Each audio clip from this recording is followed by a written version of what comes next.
Hello అండి. ఇప్పుడు పండగ రోజులు చాలా దగ్గరకొస్తున్నాయి కదా! జనవరి 1 అలాగే సంక్రాంతి. సంక్రాంతి 15 డేస్ ఉన్నా కూడా పండగ రోజులు దగ్గరకొచ్చేసరికి నాకెందుకో బద్ధకిస్తాను వర్క్స్ చేయకోకుండా. అలాగే ఎందుకులే ఈరోజు చేయాలనిపించింది ఎలాగో ఖాళీగా ఉన్నా కదా అని క్లీన్ చేయక చాలా డేస్ కూడా అయింది. చేసేద్దాంలే అని క్లీన్ చేస్తున్నాను. అలాగే దీపం పెట్టక కూడా 5 డేస్ అయింది. అందరికి తెలిసిందే కదా మంత్లీ ప్రాబ్లమ్స్ వల్ల. ఇక్కడ అన్ని ప్లాస్టిక్టే ఉన్నాయి. వెరీ సూన్ ఇవన్నీ చేంజ్ చేయడానికి ట్రై చేస్తాను. ప్లాస్టిక్ అంత మంచిది కూడా కాదు హెల్త్కి. గ్లాసెస్ తీసుకుందాం అనుకుంటే మాకు అప్పటికి ప్రమోషన్ వచ్చి ట్రాన్స్ఫర్ కూడా అవుతుందని తెలిసింది. ఎందుకు గ్లాస్ బ్రేక్ అవుతుందని ఇక్కడికి వచ్చిన తర్వాత బుక్ చేసుకుందాం అనుకున్నా. కానీ చిన్న చిన్న వర్క్స్ ఎప్పటికో పెండింగ్ పడిపోతుంటాయి కదా, అలాగే ఈ గ్లాస్ జార్స్ కూడా పెండింగ్ పడిపోయాయి. గ్రాసరీస్ తెచ్చిన తర్వాత ఎక్స్ట్రా ఉన్నవన్నీ ఇందులో నేను పెట్టేసుకుంటాను. ఈ స్టీల్ బిందె, ఈ చెంబు అనేది మాకు రూమ్ చూపించిన అన్న వాళ్ళైతే ఇచ్చారు. అప్పుడు మేము మా పక్కింట్లోనే ఉంటారు, చాలా బాగా మాట్లాడే వాళ్ళము.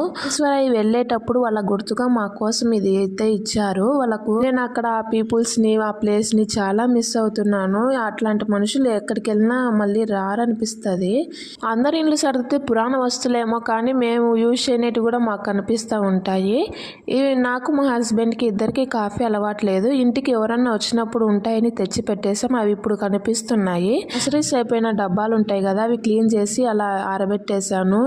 ఇన్ని బట్టలు ఉతికేసాను. ఓన్లీ సండే ఉతికానండి, అంతే. 2 డేస్కి ఇన్ని బట్టలు అయితే వచ్చేసాయి. నా గ్యాస్ ఎప్పుడు క్లీన్గానే ఉంటుందండి. క్లీన్గా లేకపోతే నాకు వంట చేయాలని ఇంట్రెస్ట్ కూడా రాదు. నేను హౌస్ క్లీన్ చేసినప్పుడల్లా గ్యాస్ స్టవ్ క్లీన్ చేస్తూనే ఉంటాను. వీక్లీ 2 to 3 టైమ్స్ అలా క్లీన్ చేస్తూ ఉంటాను. ఇంకా చిన్న చిన్న ఆయిల్ మరకలు పడినప్పుడు ఎప్పుడప్పుడు క్లీన్ చేస్తూ ఉంటాను. హౌస్ అంతా క్లీన్ చేసిన తర్వాత ఇప్పుడైతే వీడియో తీస్తున్నాను. మీకు అసలు మర్చిపోయినాను వీడియో తీయడమే. చాలా డేస్ అయింది అనిపిస్తుంది నాకు ముగ్గు వేయక. ఆల్మోస్ట్ 5 డేస్ అవుతుంది. వీడియోని ఎవరైనా పెద్దవాళ్ళు చూస్తూ ఉంటే పీరియడ్స్ టైంలో ముగ్గు వేయచ్చా వేయకూడదా, అలాగే పీరియడ్స్ తర్వాత ఎన్ని డేస్కి పూజ చేసుకోవాలనో కొంచెం కామెంట్ సెక్షన్లో కామెంట్ చేయండి, నేను తెలుసుకుంటాను. 5 డేస్ తర్వాత ఇప్పుడైతే నేను పటాలన్నీ క్లీన్ చేసేసి దీపం అయితే పెట్టుకున్నాను. దీపం పెట్టిన తర్వాత కాసేపు అలా కూర్చున్నాను. మనసంతా చాలా పీస్ఫుల్గా వెళ్ళిపోయింది. ఈ భగవద్గీత అండ్ రామాయణం నా హస్బెండ్ నాకు గిఫ్ట్ చేశాడు. ప్రజెంట్ భగవద్గీత చదువుతున్నా కాబట్టి దేవుని రూమ్లో అయితే పెట్టాను.